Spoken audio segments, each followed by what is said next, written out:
June 5, 1944, Berghof, Bavarian Alps.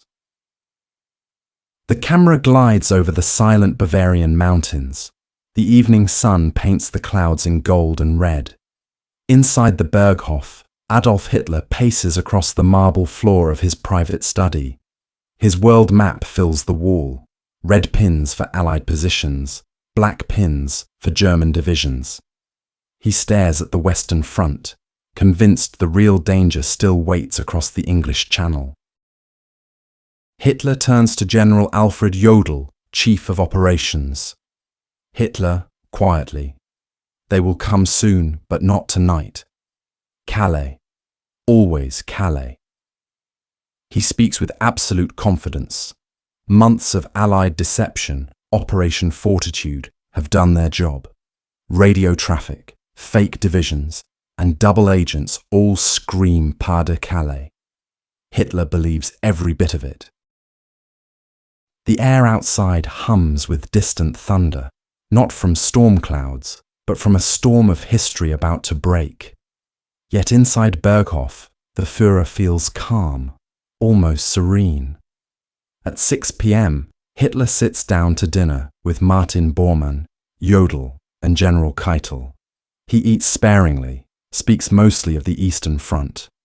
Reports from the Soviet Union weigh heavier on his mind than anything across the Channel. The Red Army's build-up near Belarus seems far more urgent.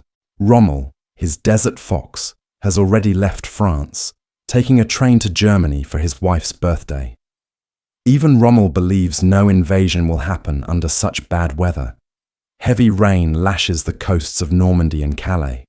The Channel is rough, the winds strong. German meteorologists assure their commanders no invasion for at least 2 days. Hitler smirks. Hitler. The English and Americans are cowards. They will not attack in such weather. He retires early, giving orders not to be disturbed unless the invasion itself begins. His adjutant notes the instruction, and it will soon prove disastrous. Midnight, June 6, 1944.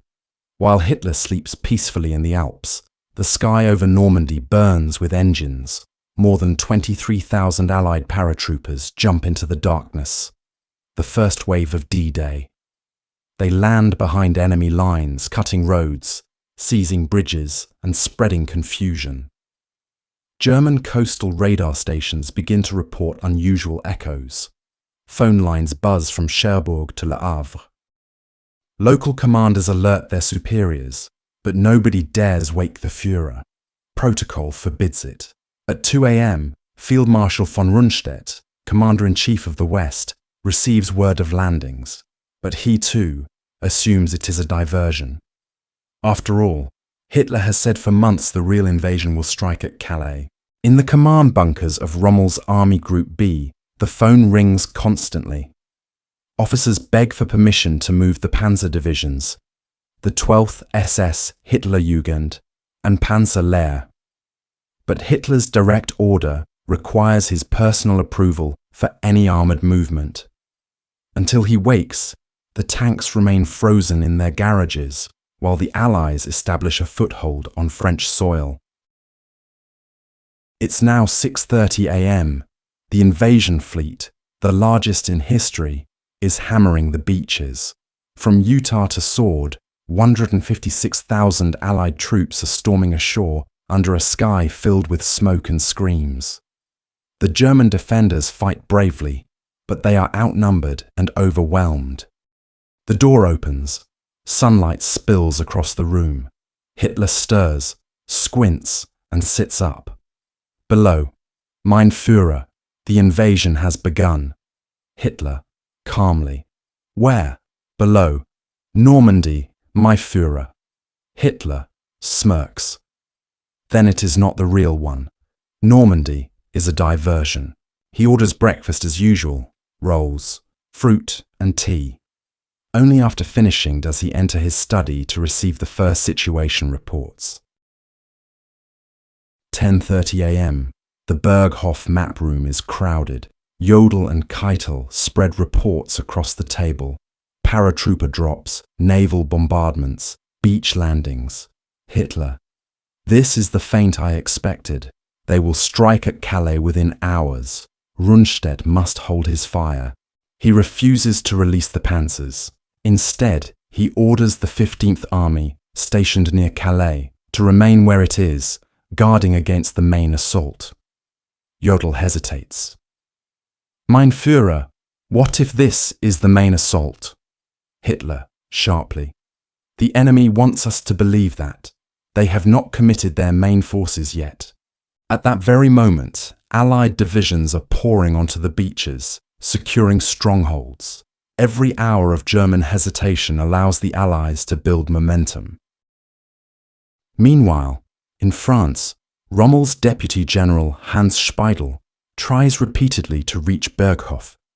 He begs for armoured reinforcements. The front is crumbling. The 352nd Infantry is being pushed back at Omaha, while at Juno and Sword, the Canadians and British are breaking through. But the answer remains the same. No tanks without Hitler's approval. Rundstedt pounds the table in frustration. Rundstedt. If we do not move the panzers now, the invasion will succeed. Back at Berghof, Hitler tells Keitel to ignore such panic. Hitler. These reports are exaggerated. The enemy cannot maintain such a landing. Once the storm clears, we will drive them back into the sea.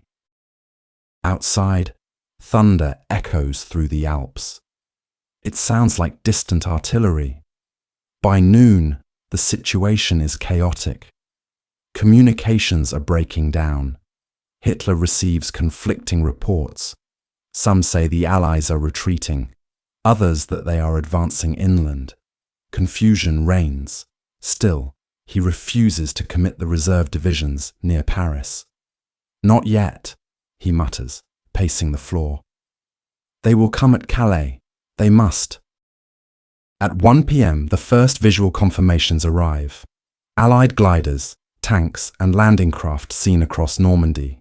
The scale is massive. For the first time, doubt flickers across Hitler's face. Hitler, quietly. Could I have been mistaken? But pride wins. He doubles down. No, this is the feint. The main blow will come tomorrow. In the early afternoon, German counterattacks at Omaha and Juno begin without armour support. The infantry fights fiercely, but is shredded by naval guns. Every hour counts, and every order from Berghof comes too late. Rommel's tanks, which could have reached the beaches by noon, remain stuck miles away, waiting for Hitler's word. At 4 p.m., Rundstedt sends a desperate message. We must throw everything we have at them now, or France is lost. Hitler's reply comes hours later. Hold your positions. The decisive attack will come at Calais. By then, Allied engineers have already built beach exits and supply lines. The window to crush the invasion is gone. By 7 p.m., Hitler finally accepts the truth. The Normandy landings are not a diversion. He calls for a counterattack at dawn. The 12th SS Panzer Division, Hitlerjugend, the Panzer Lehr, and the 21st Panzer are ordered to move toward Caen. But the Allies now control the skies. Allied fighters swarm over the roads, bombing columns and bridges. Hitler's delayed order turns into a death march for his armoured units.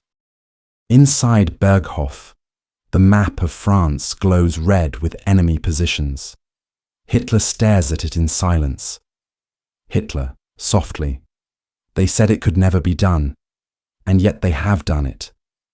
Bormann tries to reassure him, but the Führer waves him off. His hands tremble slightly. The first visible crack in the man who once controlled all of Europe. As darkness falls, Hitler meets his generals again. Cigarette smoke fills the room. Rain lashes the windows. Jodl lays out the grim facts. Allied troops are advancing inland. The Luftwaffe cannot challenge their air superiority. The Kriegsmarine is powerless against the massive Allied fleet. Jodl. Mein Führer. If we cannot throw them back within the next 24 hours, they will build a permanent bridgehead. Hitler. Angrily. Nonsense! We have faced worse and prevailed. Tomorrow the panzers will strike. The sea will run red with English blood. He slams his fist onto the table. The men nod, but their eyes betray despair. They know the day is lost. Hitler retires around midnight. Outside, lightning flashes across the mountains. The thunder merges with the echoes of artillery from hundreds of miles away. The sound of Germany's fate being sealed. While Hitler slept through the first hours of D-Day, the fate of Europe was already turning. His rigid control, the very power he prized most, had paralyzed his army. By the time he acted, the Allies were ashore, and the Reich would never recover its balance again. Fade to black. Distant sound of waves and gunfire. The sun rises over the misty peaks of the Alps. Hitler hasn't slept well. His mind replays the chaos of the previous day. Scattered reports, broken communications, and his generals' faces, pale and uncertain. He sits in silence at his desk, staring at the map of France. Overnight, the Allied beachheads have grown like a spreading wound. A knock on the door. Keitel enters with new reports. Keitel. Mein Führer, the Allies are holding the beaches. They have brought in tanks and artillery through the night. Hitler, coldly. Then we will crush them where they stand. He refuses to accept defeat, not after one day. He believes the German spirit, the will of the Reich, can still turn the tide. But deep inside, he senses something he's not felt before. The slow, creeping realization that his enemies have outmaneuvered him. At 7 a.m., the Berghof war room comes alive. Maps cover every wall. Hitler's staff rushes in with updates from Normandy. The Allies have landed 5 divisions. The British are advancing near Caen. The Americans have secured Omaha Beach. The Germans have lost control of several key roads. Hitler slams his hand on the table.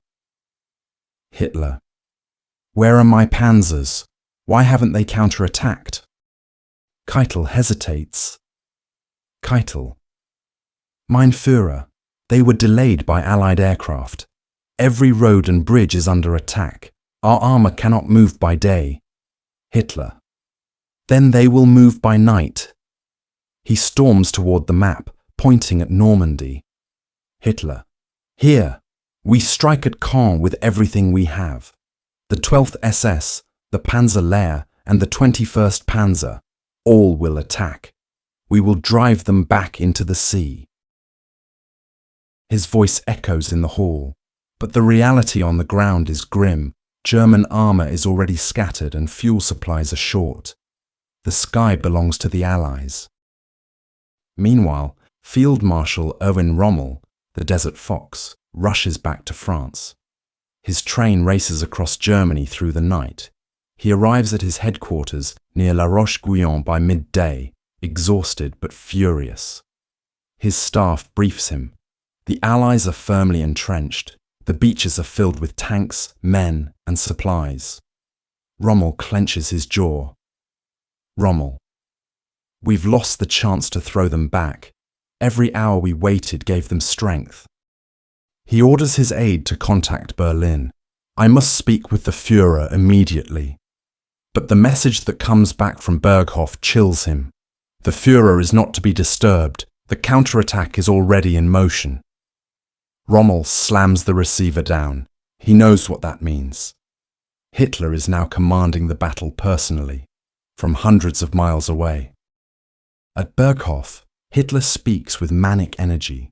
He believes that if he can deliver one decisive armored blow, the Allies will collapse. He has always believed in the power of will, that belief alone can bend reality. He tells Jodl and Keitel, Hitler, you underestimate the power of our spirit. The British are weak. The Americans are clumsy. they cannot withstand German steel once it moves. He orders a full counteroffensive for the following morning, June 8th, around the city of Caen. In his mind, it's simple. Gather the panzers, punch through the British lines, and split the Allied front in two. But his generals see the truth. Fuel shortages, destroyed bridges, shattered communications, and Allied planes dominating the skies. It's not strategy that rules Germany now. It's Hitler's stubborn faith in himself. Normandy, June 7th, 1944, afternoon. The 12th SS Panzer Division, Hitlerjugend, commanded by Kurt Meyer, finally moves toward the front. The young soldiers, many barely 18, drive through villages still burning from Allied bombs. Columns of smoke rise from destroyed convoys. Allied aircraft roar above like vultures. Every few kilometers, the panzers are forced to stop and hide under trees, waiting for nightfall. The counterattack Hitler ordered with such confidence now crawls forward at a snail's pace. At Berghof, however, Hitler believes the attack is succeeding. His reports are outdated, sanitized, and full of optimism. Hitler, see? The counterattack has begun. The enemy will be crushed before they can advance further inland. But the reality, Allied artillery and naval guns pound the German lines relentlessly. The Panzer Lehr Division, Hitler's elite force, loses dozens of tanks before even reaching the battlefield. That night, Rommel finally speaks directly to Hitler via a secure line. The conversation is tense. Rommel: Mein Führer, the situation is dire. We must pull back and form a defensive line closer to Paris before our forces are destroyed. Hitler, furious: Retreat? Never. You will hold the beaches. Every man must fight to the last bullet. Rommel: The Luftwaffe cannot protect us. The roads are in ruins. We cannot move supplies. Hitler: Excuses. If we retreat once, we will retreat forever. Hold your ground. The Reich must not yield a single meter. Rommel bites his tongue. He knows arguing further is useless. The Führer no longer sees reality, only his own myth. June 7th, 11 p.m. Inside the Berghof, Hitler sits surrounded by his generals. The room is thick with cigarette smoke. His eyes are red, but he refuses to rest. Jodl reads the day's situation report. Allied reinforcements have doubled. Their air superiority is total, and German casualties are rising rapidly. Jodl: Mein Führer, if the Allies continue at this rate, they will soon have a bridgehead large enough to support a full invasion force. Hitler, calm but firm: Then we must crush them before that happens. Tomorrow, at dawn, all available panzers will attack. Keitel: But the divisions are not yet assembled. Hitler: I do not care. Attack with what you have. The enemy must be driven back into the sea.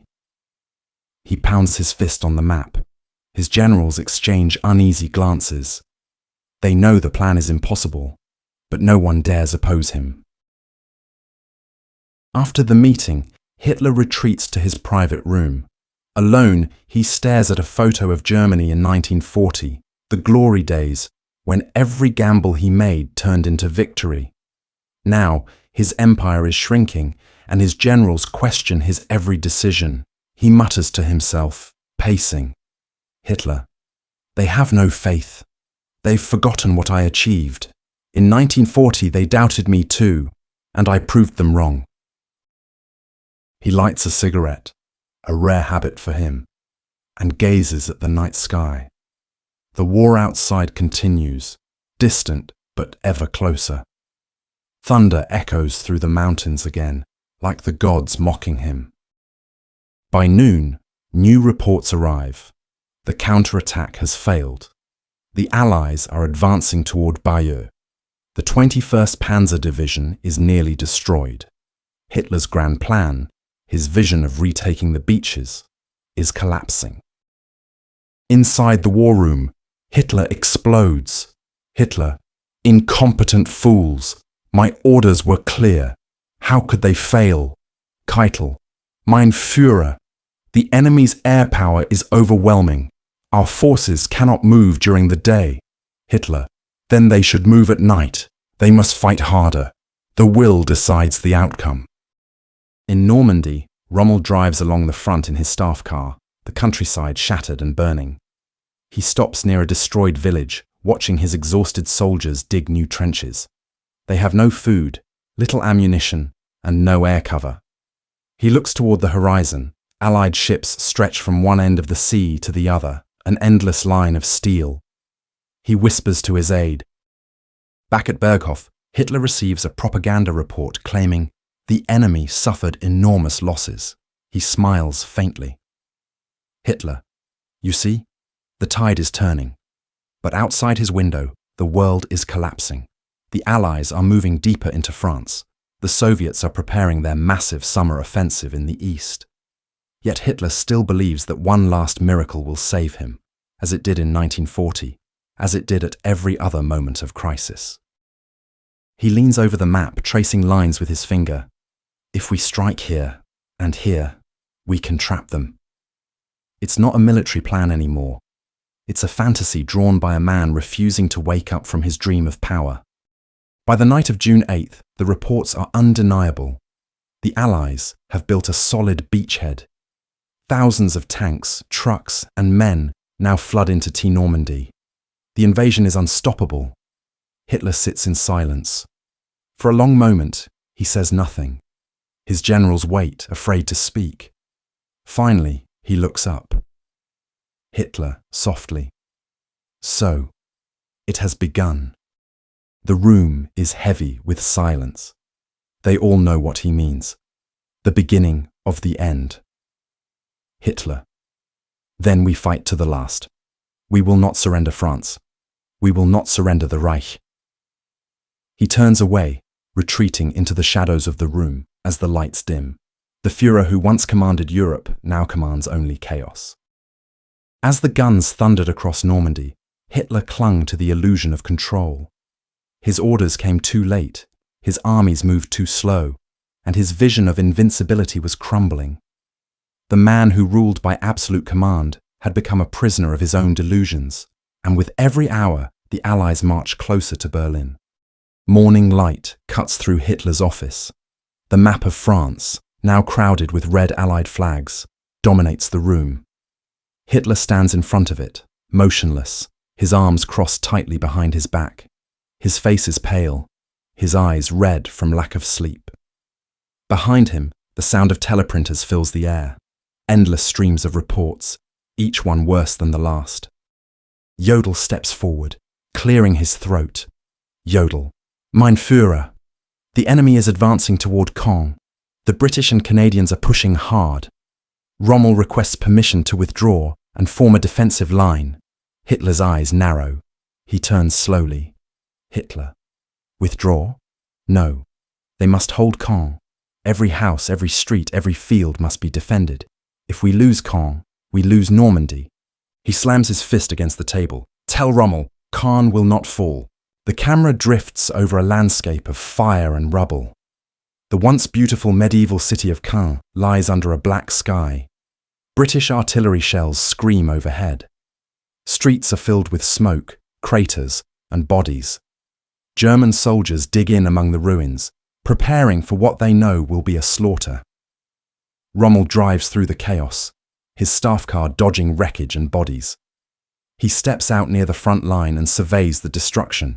His officers rush to him. Officer, Field Marshal, the British are pushing from the west. We're out of ammunition in 2 sectors. What are your orders? Rommel, grimly, hold what you can, pull back the wounded. Tell headquarters, Caen cannot be held much longer. He looks toward the horizon, the endless waves of Allied tanks advancing under a sky full of aircraft. He knows the truth. Hitler's order to hold Caen is a death sentence. Rommel and von Rundstedt finally manage to get a direct phone line to Hitler. The conversation becomes one of the most critical and tragic exchanges of the war. Rommel, Mein Führer, the enemy's air power makes all movement impossible by day. Our men are exhausted. If we do not withdraw and regroup, the entire army will be destroyed. Hitler. No, you will not withdraw. You will counterattack. We must hold the coast at all costs. Rundstedt. Mein Führer, we cannot fight without air cover. The Luftwaffe is gone. Hitler. Then fight without it. You speak of tactics, I speak of will. The German soldier has no equal in courage. If he believes, he cannot fail. Rommel closes his eyes. Rundstedt shakes his head, whispering to his staff after the call ends. Rundstedt. You can't fight fanaticism with reason. The man has lost all sense of reality. Within hours, Rundstedt will ask Hitler to relieve him of command. Rommel, though still loyal, begins to consider something darker, that perhaps Germany's salvation lies in removing the Führer himself. The 12th SS Panzer Division and remnants of the Panzerlehr prepare for another assault on Allied lines near Caen. They move under cover of darkness, engines rumbling softly through the night. But the Allies are ready. Allied reconnaissance planes have tracked their movements. As dawn breaks, the skies erupt with fire. Waves of Typhoon fighter bombers dive down, unleashing rockets and machine gun fire. The panzers burn before they even reach their targets. By noon, the attack is broken. Hundreds of German soldiers lie dead. The survivors retreat through smoking fields, pursued by Allied artillery. From Berlin, OKW, the High Command, sends the report to Berghof. Hitler listens without expression. When the officer finishes, he simply says, Hitler. They lacked faith.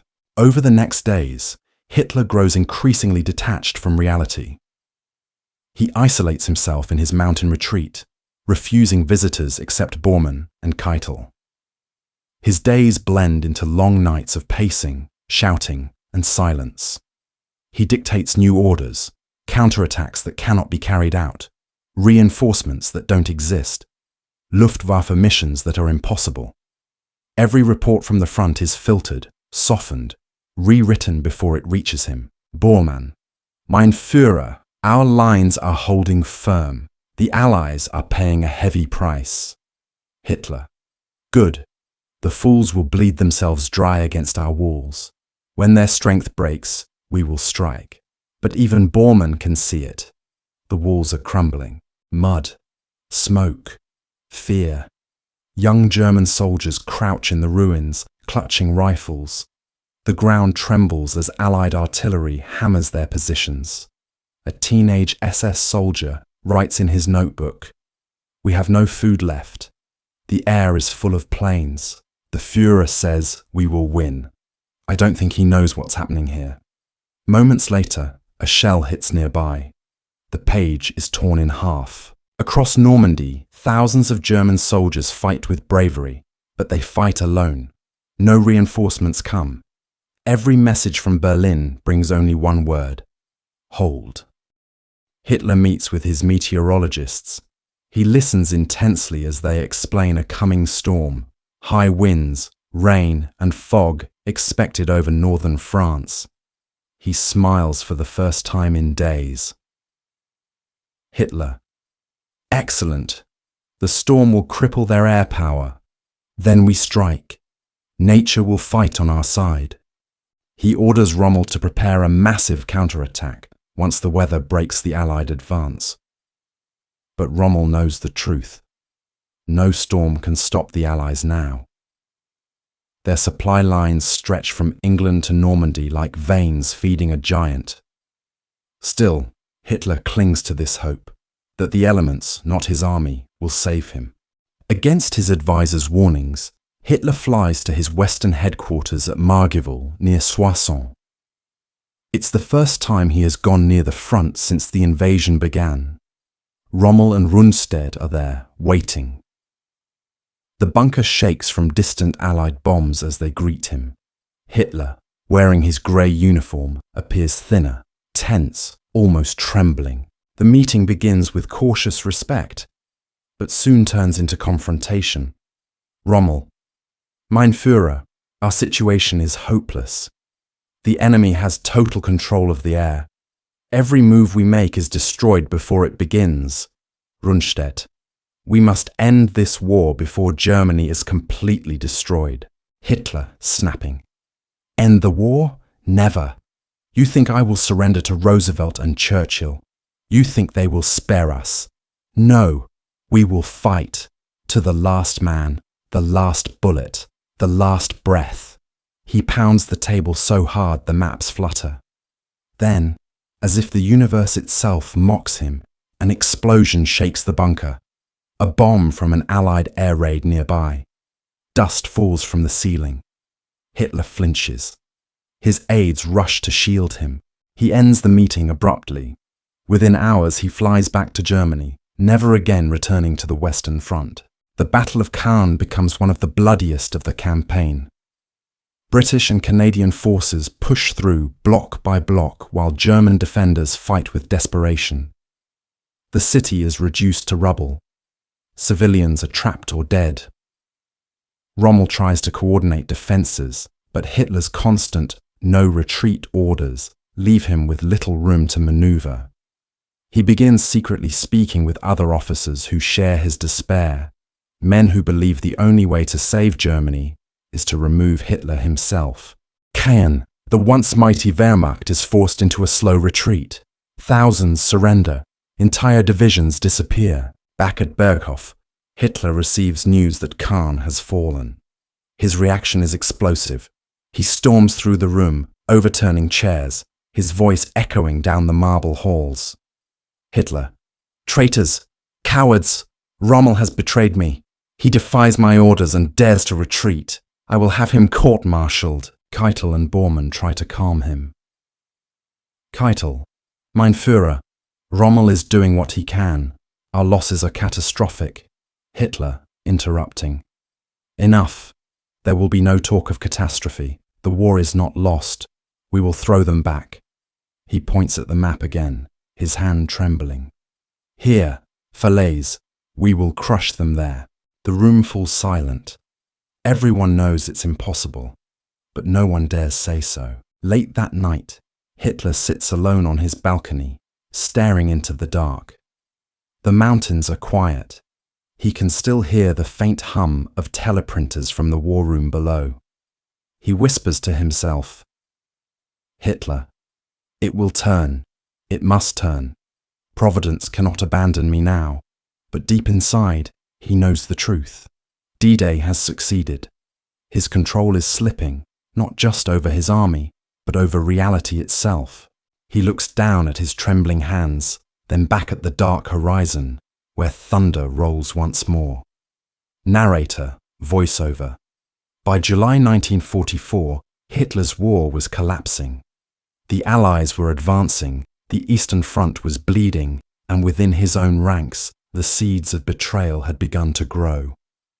The man who once commanded Europe now commanded only fear, and his grip was breaking. Fade to black. The sound of distant artillery fades into silence. The roads of Normandy are lined with smoke and ruin. Burned-out panzers smoulder by the roadside. Fields once green are churned into black mud. Rommel drives along a narrow country lane toward his headquarters near Livarot.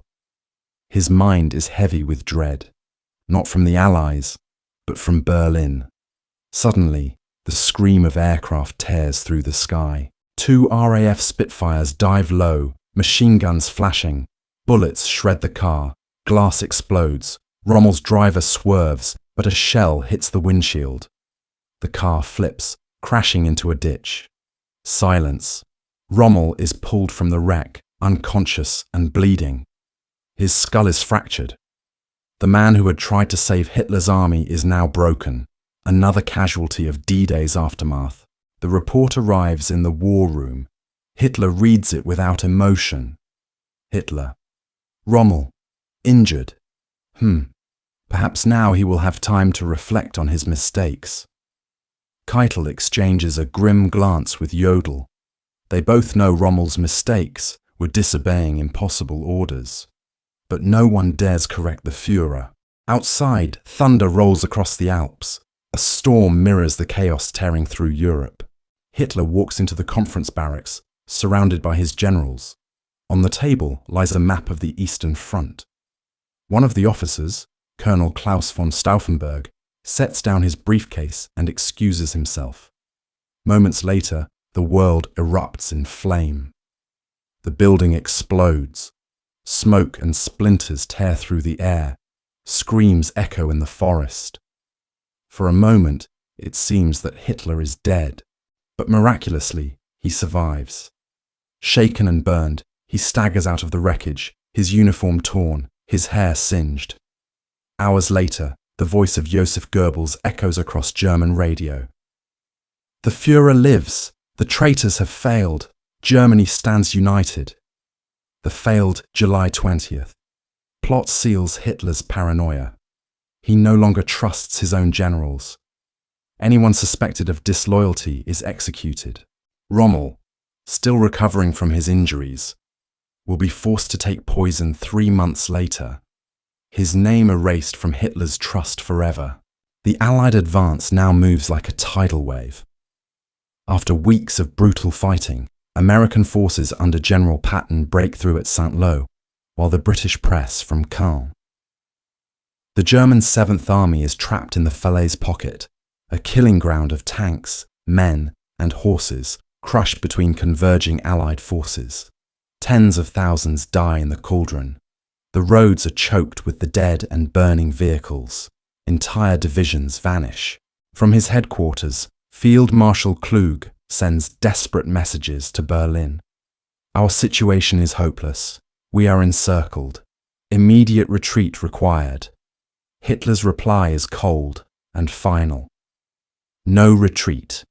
You will hold your ground or die where you stand. Klug obeys, and the army is annihilated.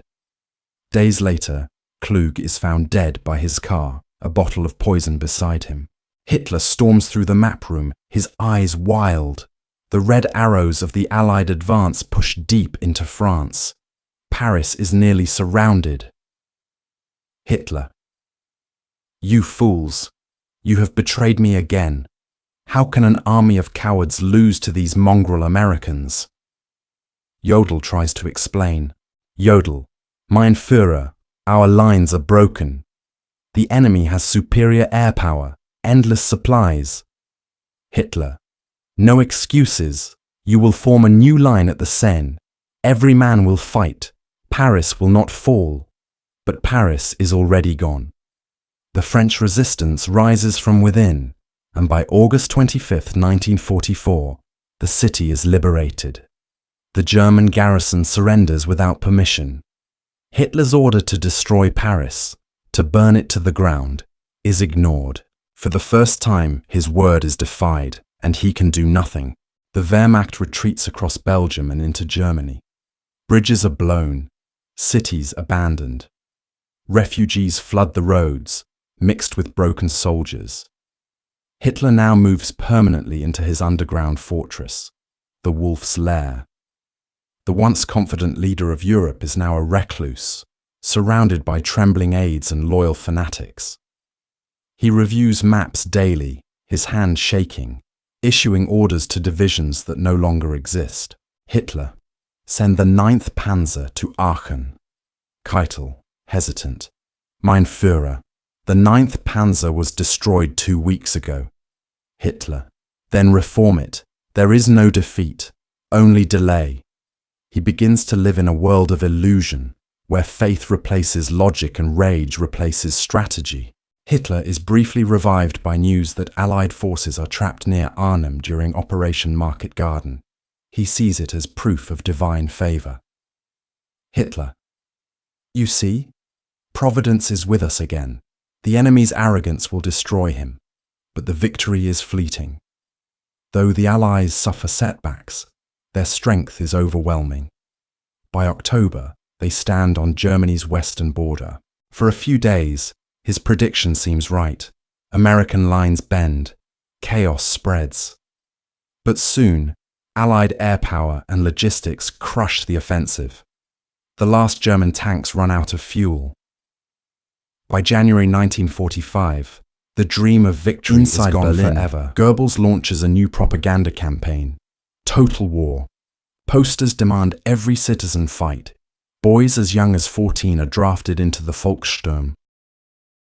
Desperate to turn the tide, Hitler orders one final counterattack in the Ardennes forest, the Battle of the Bulge.